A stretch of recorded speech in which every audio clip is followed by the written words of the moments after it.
Time is now 7 o'clock, and I'd like to call the City of Twinsburg Caucus meeting for April 8th, 2025 to order.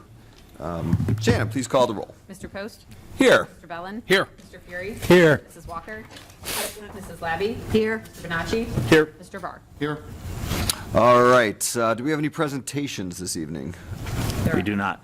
Okay, thank you. Any items for discussion? Any items for discussion? Not this time. All right. Actually, Actually, if I you do want to have do an under item, presentations, I have two department heads that would like to talk at caucus real quick. oh, Give you a want to do those report. now? Okay, I was going to do that. Okay, we can do Depends that on- now. it's up to you. Yeah, it's for absolutely. We have two department heads that are going to give their reports at caucus instead of council. So if you guys want to go, sure. Chief. You're getting one too, right? Thank you, Mr. President. Good evening, Council, Mayor Matt, Shannon, Christina. Hope everyone is doing well. I believe everybody knows me, Dale Steppenbacher, the Building Commissioner for the City of Twinsburg. Wanted to come in this evening just to give you a quarterly report on the Building Department. So this report would cover the first quarter of 2025, January 1st to March 31st. These are our year-to-date numbers. We've issued 280 permits. Revenue is right around $28,714, with a total investment of projects in the community of over $8 million. So we're still seeing high permit volume, high activity, good numbers going into the community with a variety of projects. We're doing home upgrades, home alterations, additions, as well as some of our larger commercial projects. So across the boards, it's all positive activity on all different aspects of our commercial districts and residential districts. We performed 185 plan reviews, conducted 756 inspections, and issued 6 certificate of occupancies. Onto another program that we went through the building department, our point of sale program. We have received 45 point of sale applications, and that resulted in 88 inspections. We have issued 1 short-term rental license per our short-term codified ordinance and performed 2 inspections on the short-term rental. We responded to 31 complaints that were promoted to cases. The 31 number are just the complaints that are valid. It doesn't show the true number of phone calls and inspections that are done where no violation is observed. So we observed 31 property and building maintenance violations and conducted 63 inspections on those thus far. We currently have 2 abandoned residential properties in the city, did 2 inspections on those, and we have issued 35 contractors' licenses year to date. So those are our current numbers. Like I said, we're picking up 2025 right where we left off in 24. We're not seeing any decrease in activity. And at this time, I'll ask if anyone has any questions. I have a question.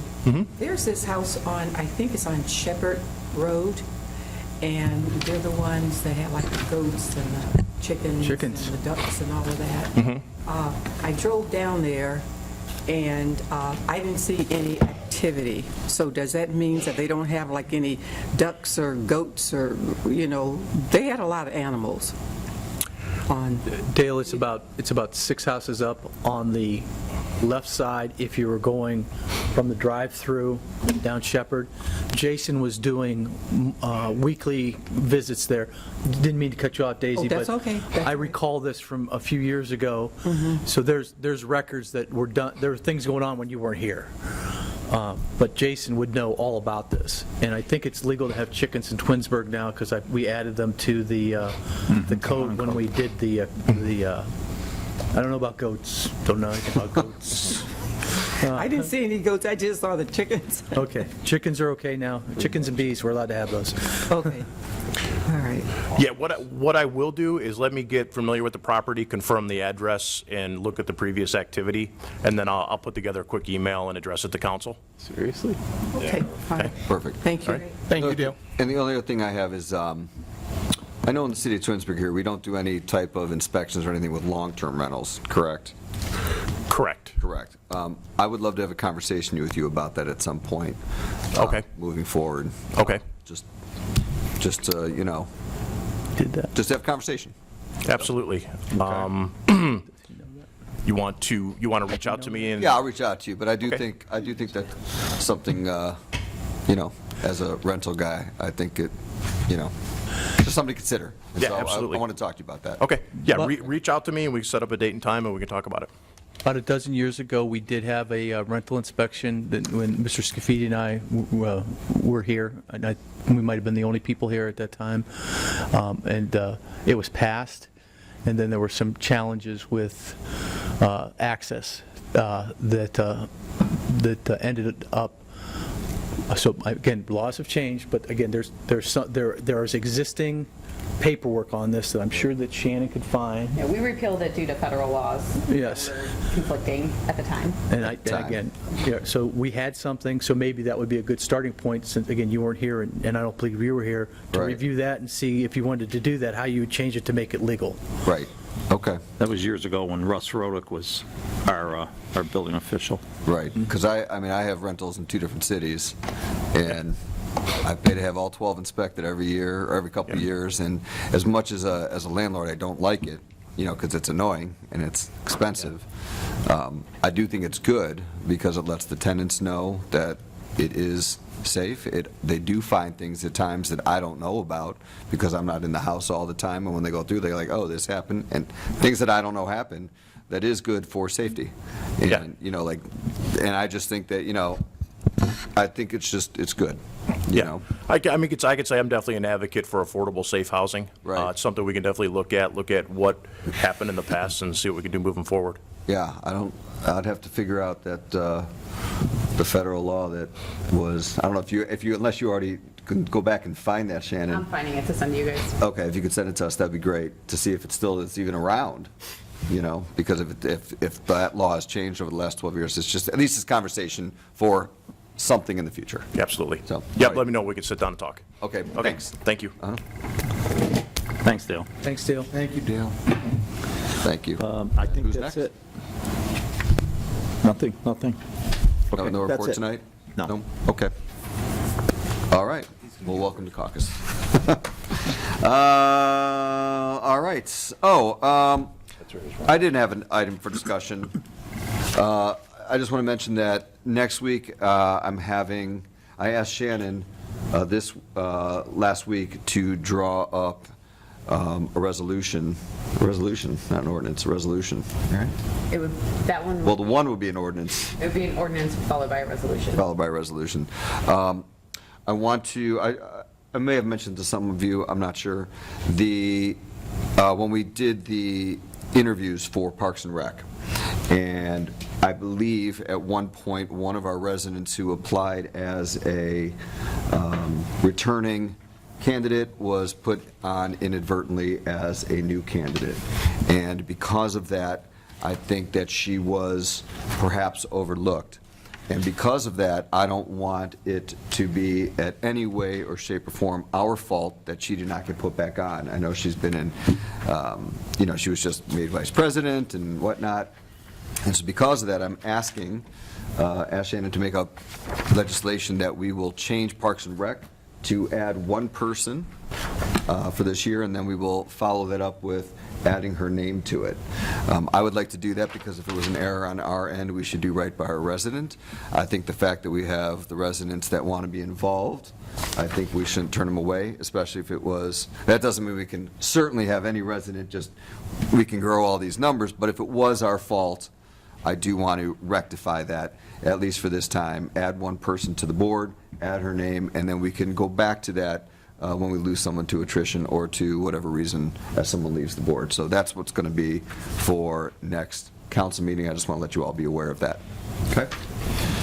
Any other items for discussion from anybody? No. Audience participation. Yes, we have Corey Murphy.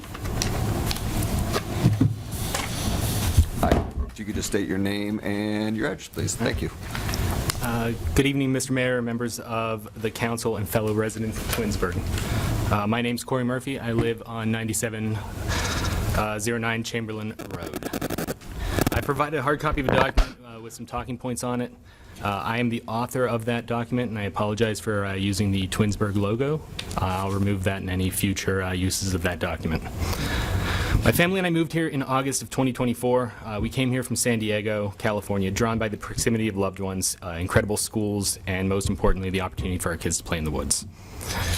Something we dearly miss from our childhood in Pennsylvania.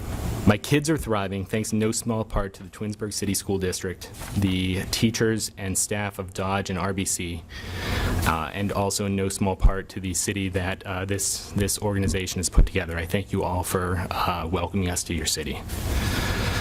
I also thank Councilman Bonacci, Fury, and Barr for coming out and talking to the residents of Chamberlain Trail in person. I really appreciate that. I've never seen a city official in any of the 5 cities I've lived in before in my life.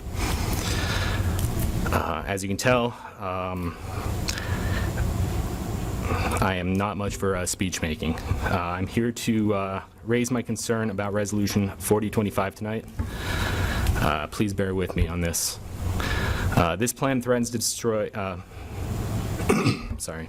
Before we chose to settle in Twinsburg, we read Twinsburg's comprehensive plan. The city's and loved the city's commitment to conservation and preservation of our environment. We love that this city's slogan is naturally beautiful. A paragraph on page 10, chapter 5 indicates that areas west of the city, Ward 2, are underserved by access to city parks and are forced to commute if they want access. It further recommends developing 2 properties on either side of the bridge to nowhere for recreational use. One of those properties is the site that's under consideration for Resolution 40-2025 land swap. This plan threatens to destroy up to 28 acres of woodland and replace it with blacktop school buildings and roughly half of the school district's traffic on a daily basis. It's not just about losing a few trees, it's about the potential damage to our community's well-being. Ward 2 communities, Chamberlain Trail, Iris Glen, Stone Creek, and others will be subject to both a reduction in accessible wooded area, which absorbs airborne pollutants, buffers noise from nearby freeways, and provides readily accessible natural recreation, as well as a drastic uptake in traffic, which will increase air and noise pollution. Residents of Chamber Trail will see half the bus traffic of the district cutting through our houses and congesting our neighborhood. While we will be the most impacted, we know we're few. We've also been discussing these concerns with Lake Plata and Stone Creek residents who share several of our concerns.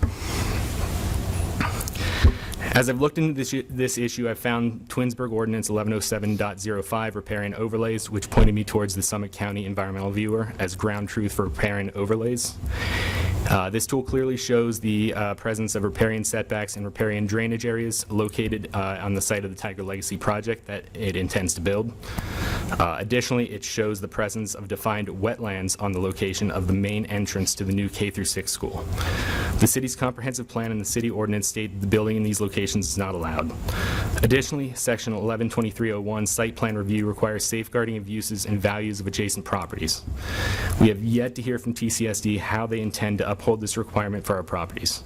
I wouldn't buy my house today if I had a bus lane running through it for hours a day, twice a day. While I know that every one of these problems I'm talking about can be addressed through engineering and obtaining variances legally,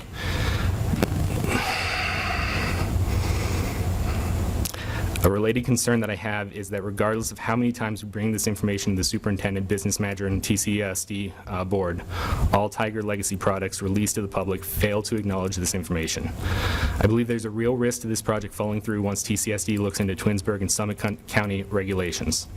What will happen if issue 11 passes, yet we cannot pass required assessments, or if project costs balloon due to failure to account with the wetlands and topography in the woods? That being said, I'm not here to quote city ordinance to you. I'm not an expert. I'm not a lawyer. I've just read stuff online, and I'm a concerned citizen. I'm a concerned citizen in an inconsequential neighborhood. There's like 5 of us back there. We don't really matter in the grand scheme of things. All I'm asking of this council is that you account for the residents of Chamber Trail and Ward 2 when you vote on this issue in 2 weeks. I ask that you do what you believe is best for our city and what you believe is most true to this city's core values. There's a way we can build new schools and keep Twinsburg naturally beautiful. I hope that we find that route together in the coming weeks, months, and years. That's all I have. Thank you for your time. Thank you. Thank you, Mr. Murphy. That's all we have this evening. So, yeah. Okay. That moves us on to pending legislation. Resolution 40, 2025. This resolution is the agreement and lease with the schools on the potential land swap. This will be on its second reading tonight. Are there any questions or comments on this resolution? No? Okay, thank you. Next, that brings us to ordinance 4225. This ordinance is to purchase 2 5-ton trucks for use by the Service Department. These were approved by the Capital Improvements Board and Finance Committee and will be purchased off of state bid pricing. The amount with upfitting for both trucks is $492,994.20, plus the financing cost. The reason for the emergency is to purchase the trucks before the expiration of the state bid, and additionally, it will allow the city to avoid any potential tariffs. Are there any questions on that? No? Okay. Miscellaneous, does anybody have any miscellaneous items you want to add in? I have a question. Go ahead. I received in the mail a First Energy how to report a pole down. Is that something that we're going to put a link on the city's website? Of what, Bill? This is, Shannon sent it out, City Council. This is the 888 lights, in case there's a bulb out or a pole that's been knocked down. Can we put that on a link on that to the city's website? We are doing that. We're going to put that out there Thank because you. there's also a website you could report it, but you could also call that, I think it's an 800 number, an Right, 888 that's the number. 88 lights. Yeah, so you can call or do it on the website. That was one of the issues, again. This is part of the layoffs that they've had there, and so we lost our municipal representative. Was unaware of that. But I think we'll put that on the other website as well. So, Exactly. all right. I just told them. All right. Thank you, that's all I have. Appreciate it. All right, perfect, good call. Anyone else? Anything, Mayor? Nope. All right, with no further items on the agenda, we are going to adjourn the caucus meeting at 7:17.